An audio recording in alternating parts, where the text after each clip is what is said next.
Hi there. I'm so glad to see you today. Well, I can't see you. And by the way, I can't see your comments if you make them because um, I it just doesn't show up here, but I'm still working on it. I tried something today to get rid of that FPS notification that kept popping up. We will see if it worked or not. We'll just keep our fingers crossed. So we have Tishy with us today. She has been snoozing during video time for a couple of days, and she kind of needs a little bit of a brush, and she's looking a little ratty today, but she's such a good cat, and she's doing really good. And I thank those of you who have asked and checked in and seen how she's doing. And that notification just popped up, so I thought I got rid of it, but I didn't. Anyway. Welcome to Embracing Change, and today we are talking about For God's Sake, Let Go. And we'll get into breaking that down, taking a look at it and seeing, is there something we need to let go of if we want to have what we want to have? We'll think about that. But first I want to do the National Day calendar. And today is National Chocolate Covered Cherry Day. And that is hilarious because in our family, those cello chocolate covered cherries are a tradition. I cannot tell you, it goes back at least 50 years. And every Christmas, it has to show up somewhere. Oddly enough, I got some to give, and I got some as a gift. Now, they are so sweet that I have a really hard time, dealing with them. But I like them. I like to have at least that one a year. Well, what happened is I do believe I gave away both boxes that I had. And so today there was no chocolate covered cherry. However, I did have one. So my daughter probably got the box that I'd taken one out of. Maybe she got them both. I don't know. But it is chocolate covered cherry day, and that is a delightful tradition. Between that, which is hyper sweet that I can't handle it, and the eggnog that is very sweet and thick and rich, and I finished the bottle last night. I'm done with that. I couldn't even sleep. I said, I have to get rid of it. You can't throw away eggnog. I think that's some kind of a sin. So I just said, this is it. Empty the bottle. And it was really, really good. And it was really, really sweet. And last night, I could not sleep. I dozed off for 2 hours. What do they call that? Like a sugar crash. And then I woke up and there was no way I was going back to sleep. I mean, it was like it was morning already. So didn't go back to sleep till 6 o'clock for a couple of hours. So it is also, and I'm not in favor of this National Day, it's National Fruitcake Toss Day. And that's when you see how far you can toss a fruitcake. Fruitcakes have fallen into a place of disrespect. You think back in the day, and while we're talking about traditions, there was the fruitcakes that they made because candies were almost impossible. They were just you had an orange, that was a mega treat, and orange was a mega treat. And the fruitcake was made by the homemakers with the fruits that they dried, during the harvest season and everything. And I will stand up for fruitcakes. They're not all that bad. Now, my family has a fruitcake recipe that is now an antique. I don't know how far, I can't remember when they actually came out with it, but it's a fruitcake recipe that you make by cooking a golden spice, I think that's what it's called, golden spice cake and having the vanilla frosting that goes with it. You make the cake, and then you crumble up all the cake, and you mix in the frosting and mix it into this gicky mess, and then you put in candied cherries and peel, lemon peel, orange peel, mixed fruits, the pineapple, and you put in a ton of nuts, and you line with an aluminum foil a little mini loaf pan, press it all down, close it up, and let it sit for like a month, where it just kind of marinates the flavors and everything. And if you want, then when it's Christmas, if you do between Christmas and Thanksgiving and Christmas, and then you open it up, and if you want to pour over a little brandy and start a little fire or something, you can do that, flame off the alcohol.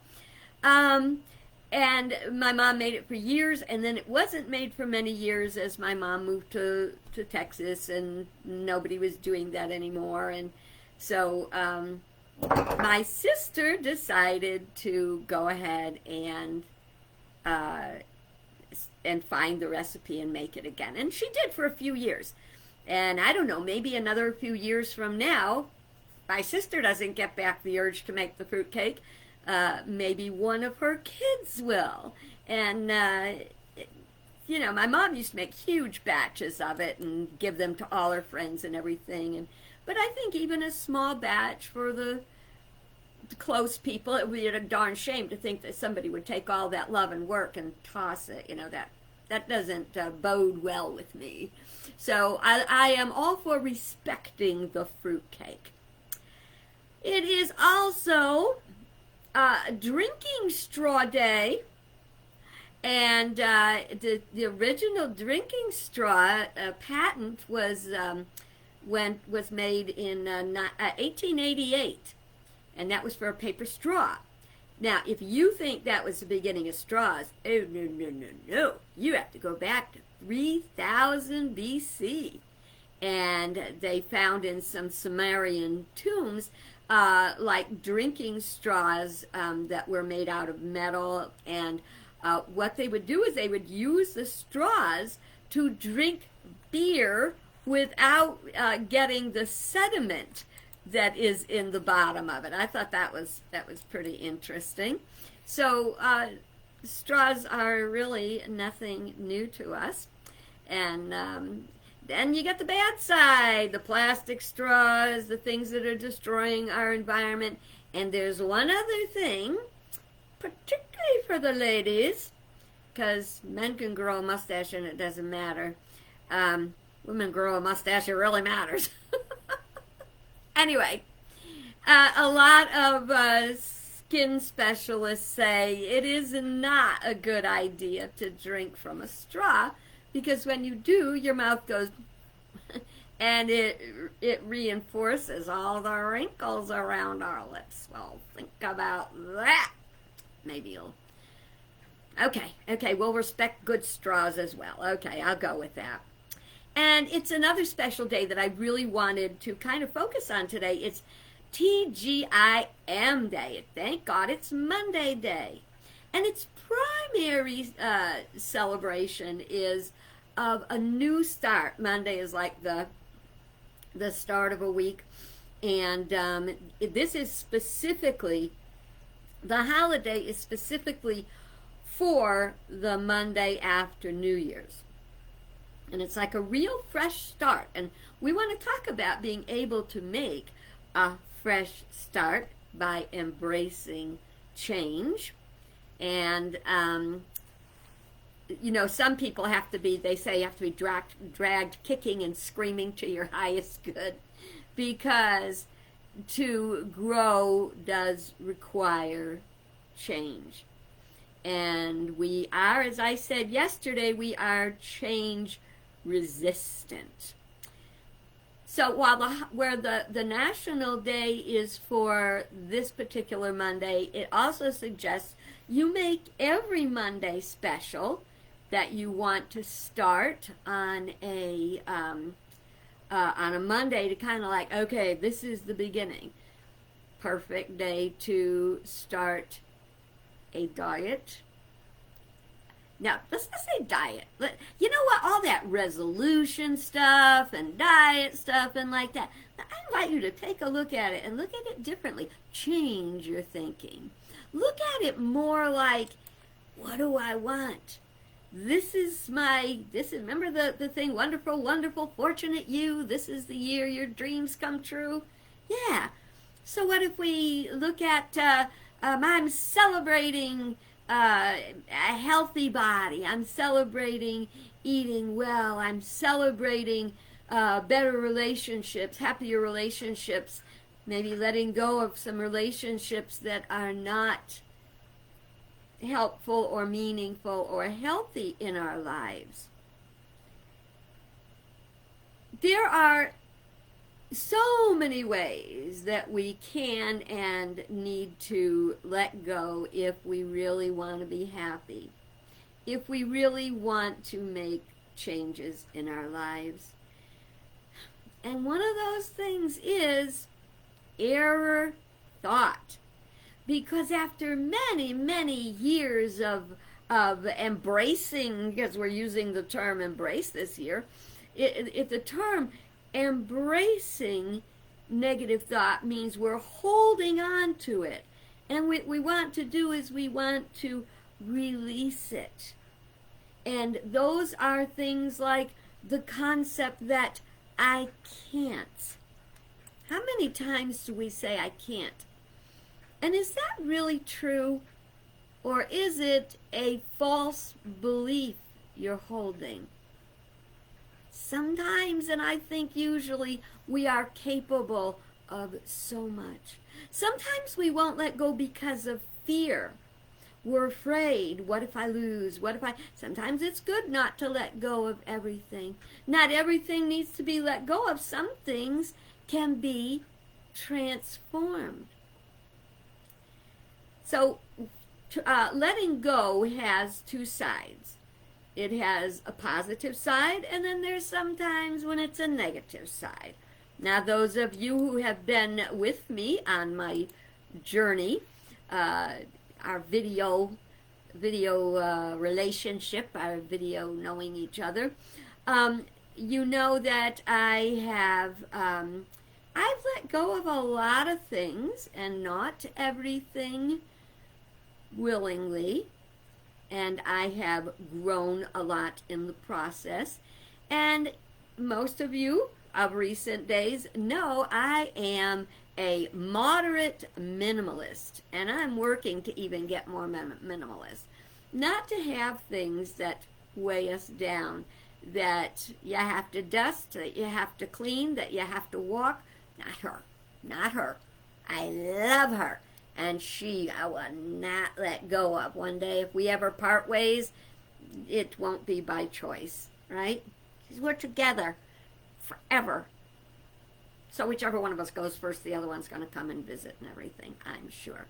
But there are things that we need to let go of. Letting go has two sides. So getting back to my minimalist things. It's so easy for me to just wander off track. But getting back to the minimalist concept, I've been letting go of a lot of stuff. And like with those chocolate-covered cherries, I made some sort of error with letting go of a tripod I had that would hold my phone, that I could do my videos on my phone, and I like that so much better because the picture was clearer. I could actually see comments sometimes, and I could see who was watching along. Not many names, but the names that would scroll by. So that was a really good thing. But one of them was broken, and I ordered a new one. And one of them I got with another camera, and it was great, but I gave it away with the camera to my granddaughter because she's into doing those kind of things, makes great little videos and stuff, so I gave that to her. So I had one reordered tripod, and I think I gave it away. But you remember the rules about minimalizing, and there are very few things that I really I really, gave away by mistake or anything, and the tripod's one of them. But I can replace it for $15. Okay?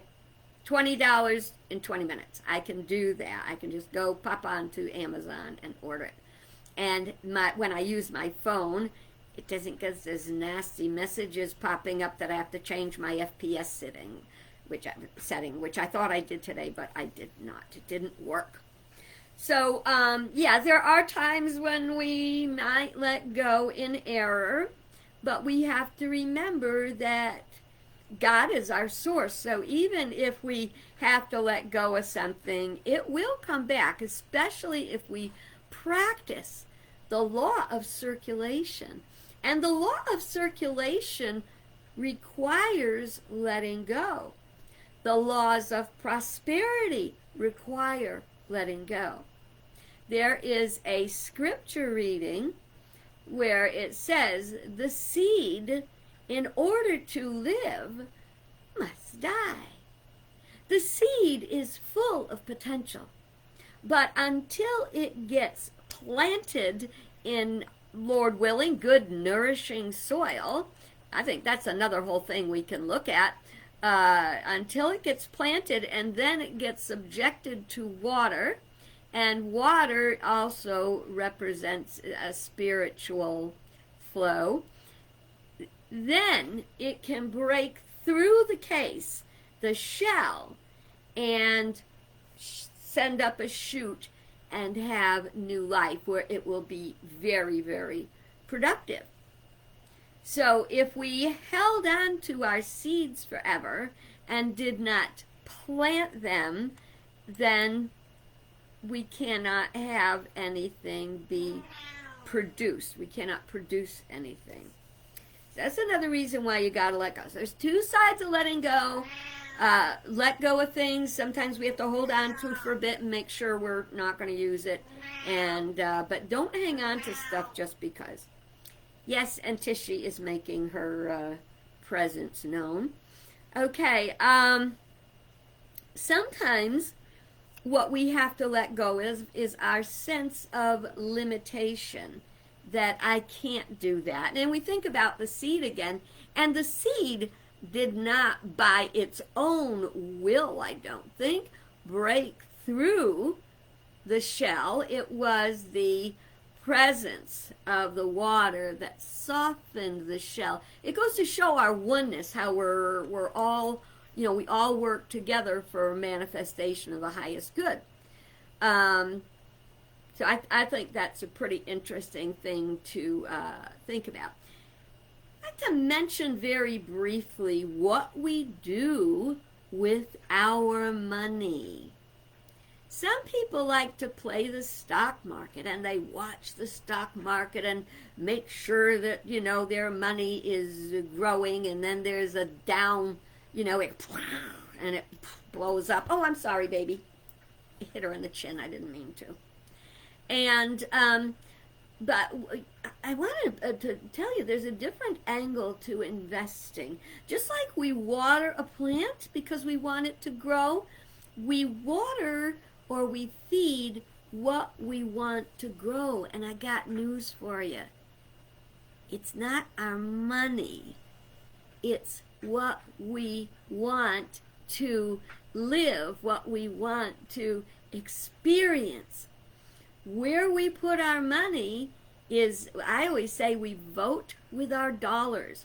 We send our dollars to what is important for us, and we will either have a good outcome or a negative outcome. I've mentioned before, and I encourage you to look it up, Charity Navigator, which has a great number of charities that can be donated to. Tells you what they do. They have to be approved, so you're not thinking about you're just flushing your money down the commode, that you know that it's being put to good use. The charities are rated. It's another part about letting go. You can, if I gave you $100 bill in each hand and I told you hang on to it and do not let it go, you could hang on to it as long as you want. But if I put $100 bills on the table, you couldn't have that $1,000 until you let go of the two that you had. Very often we're hanging on to stuff like nobody's business. We're hanging on so tight to what really isn't our highest good that we don't get our highest good. The title of today's topic, our topic for today, is about for God's sake, let go. Now, in Unity, we teach that, we don't teach about an anthropomorphic God, a guy in the sky. We teach God as oneness and spiritual principle and all good. That's the thing about God. God is all good. So what if we just change that God to good? So if we said, for good sake, let go. Or for goodness sake, let go. If we had someone, or people, some people have a lot of people they don't like, if we held on to unforgiveness, resentment, and stuff like that, and we did not let it go, we could not receive our higher good, which is peace of mind, love, being in the circulation of God's love. We have to be able to let go of anger, resentment. It doesn't mean you're saying anyone can abuse you, or, you don't ever have to see the person again. Just let go of the negative emotions so that you can grow. So if you've got an unhealthy relationship and you have sincerely tried and cannot make it a healthy relationship, I invite you to let it go with love. It doesn't have to be a big scene. It doesn't have to be horrible, and there's always possibilities of change, And also, think on this. This is very wise words. The best way to get rid of an enemy is to turn him into a friend. I don't mean a phony friend. I don't mean that you're, bending yourself over backward to make this person like you. No. Just be an honest, sincere, just like I told you yesterday. Be yourself, because everybody else is already taken. And who you are is a wonderful person and a child of God. And who you are can make a difference in the world. Okay, so yesterday we talked about, how's that working for you? So with the things that you're hanging on to, you have to ask yourself, how is that working for me? We can't be so afraid to share our good with others that we cannot grow and have more good come to us. We would get stagnant in our finances and they can't grow. Some of the things we have to let go of are deeply personal, like certain dreams that will never manifest in this lifetime. The future, only God knows. But in the present, you cannot go back and redo things. In another lifetime, maybe, but not this lifetime. You can learn from your mistakes and do better and make a better life. You can't go back.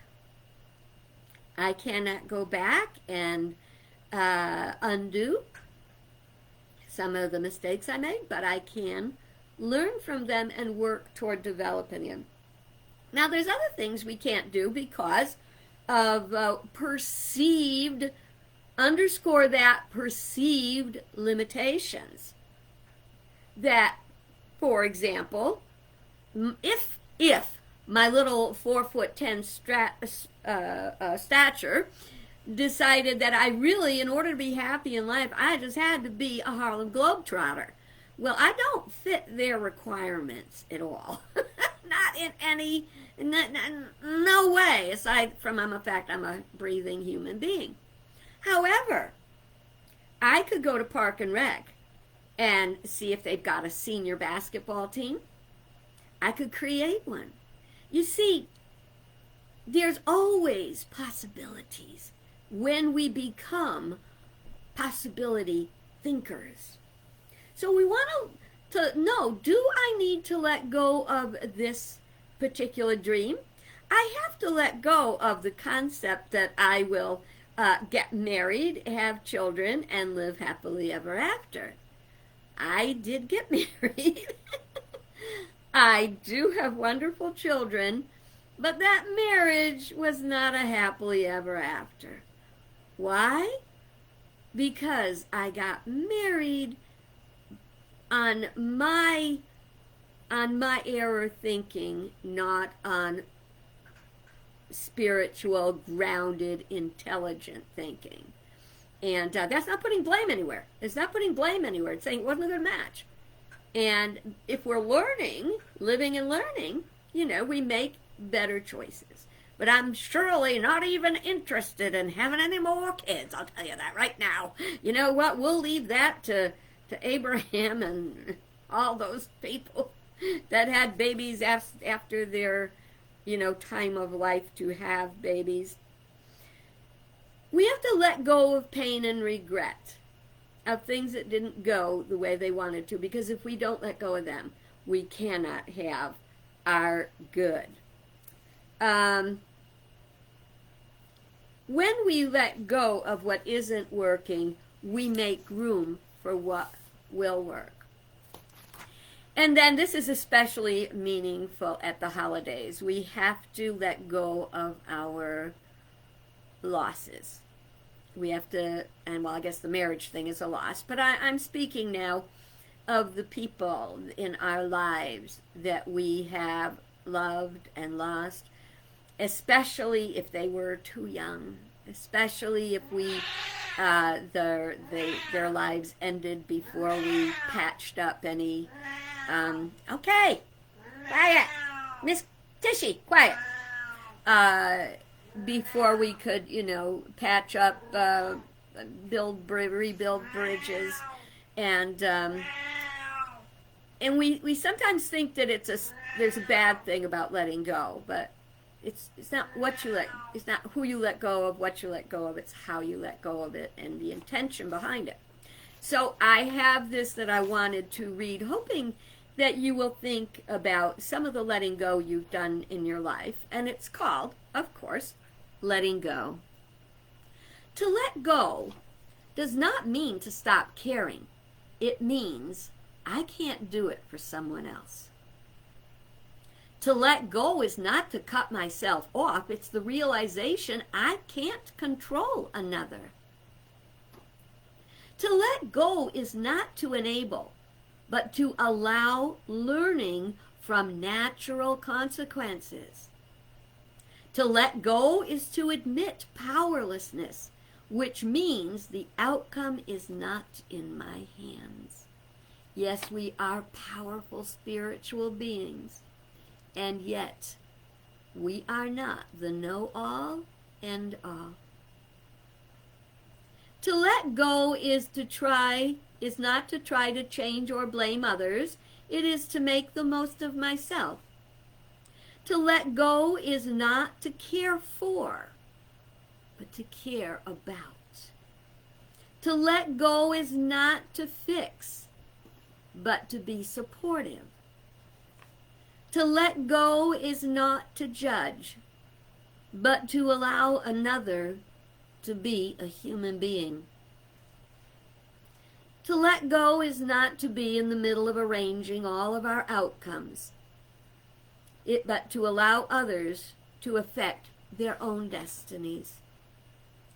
To let go is not to be protective. It is to permit another to face reality. To let go is not to deny, but to accept. To let go is not to nag or scold or argue, but instead to search out my own shortcomings and correct them. To let go is not to adjust everything to my desires, but to take each day as it comes and to cherish myself in it. To let go is not to resent the past, but to grow and to live for the future. To let go is to fear less and love more. Many of those we have lost are beyond our physical reach. But we know that rather than grieve their loss, let's have gratitude for the fact they were in our lives and will always be in our hearts, and one day back in our lives. I hope you have a great evening, and until we see each other again, God bless you good. Bye-bye.